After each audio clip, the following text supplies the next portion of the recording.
good morning, everybody. Surprise, surprise, it's Fridays with Frank. And this time, it's without Frank.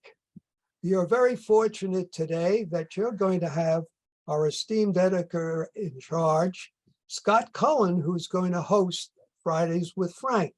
Take it away, Scott. Thanks a lot, Frank. Great to be here this morning, sitting in the hot seat for an episode of Fridays Without Frank.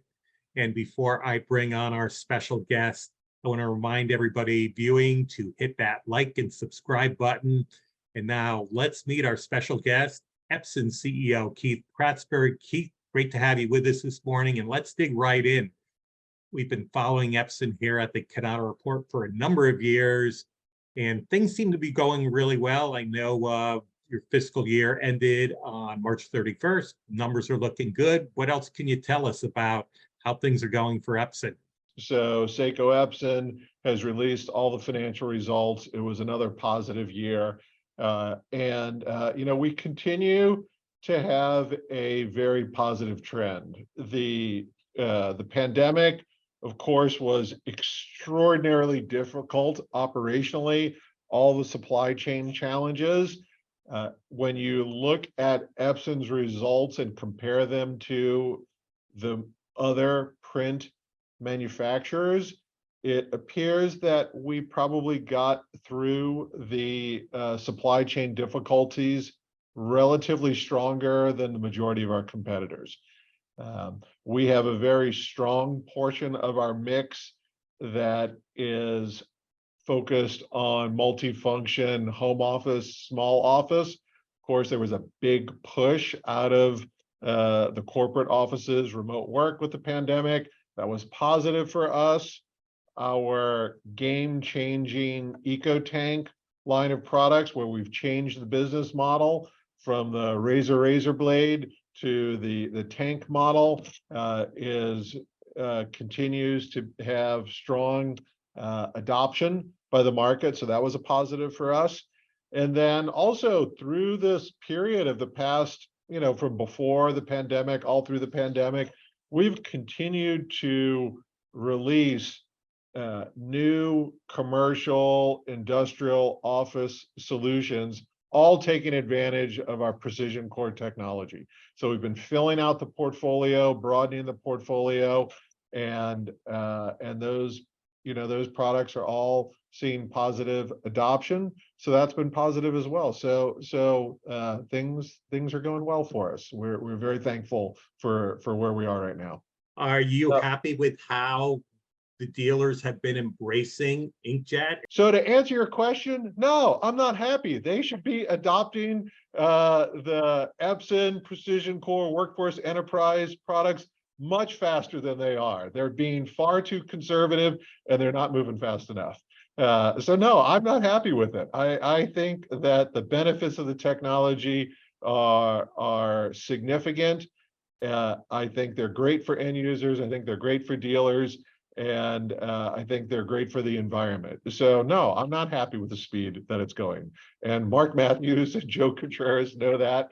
But I do recognize this type of change is not simple, right? The industry has been built, over the last 20 plus years on laser technology. This does represent a very significant change to the model. It's not an easy thing to do, but I think we can do a lot more, and I think we can move a lot faster. So I'm really eager to see the dealers, take a little bit more risk in terms of embracing the disruptive technology and taking advantage of all of its benefits. Keith, I understand you had a ribbon cutting a couple of months ago for your new headquarters. I know CJ, Frank, and myself, we were all invited, but each of us had previous commitments, so we couldn't fly out to California that week to participate. But I am very curious, and perhaps our viewers are as well, what necessitated the move into new headquarters? I think that would make it sound a little bit more sudden than it actually was. So like Epson has a very long history. We were located, our headquarters was in Long Beach for 20 years. We had recognized, 3-4 years ago that we had outgrown that facility. We were looking for a larger facility that was a better configuration for the way that we do business. We were in a high rise. We were in a 5-story high rise building. We wanted something that was more appropriate for a technology company, and especially with our growing line of industrial equipment. And so we had gone through a long process, looked at building a new building. Ultimately, we were very fortunate to find an existing old facility. We took the whole campus. We did a adaptive reuse of that facility. Completely redid the interior of the facility, customized it to Epson's needs, and we started that process physically. Hammer on wood about a month before the pandemic hit. We finished the building during the pandemic, and everyone continued to work remote for another year, right? So the building was 95% empty when in its first version was complete. We learned a lot during the pandemic. We have adjusted our facility strategy based on the changes from the pandemic. We have embraced hybrid work. We have implemented a mix of traditional assigned workstations and hoteling workstations. As a result of that, we were able to reduce the amount of desk workstation area. We're able to do a consolidation of facilities, and we brought a technology center, which was in a different facility. We integrated into this facility. And so as soon as we finished this facility, basically, we remodeled it again.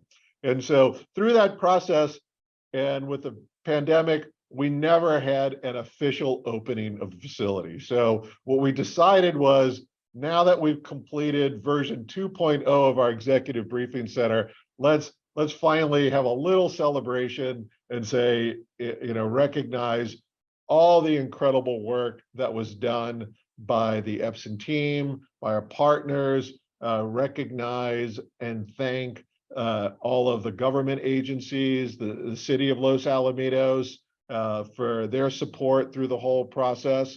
And also, even though we've only moved a short distance from our prior locations, just 4 miles as the crow flies, we're now in a different city. We're in Orange County, and we have made an effort to really embrace the community in this area. There are a number of not-for-profit organizations with a long history that do some really incredible work for youth at risk, for the homeless, and the Epson team has already built a strong relationship with those organizations.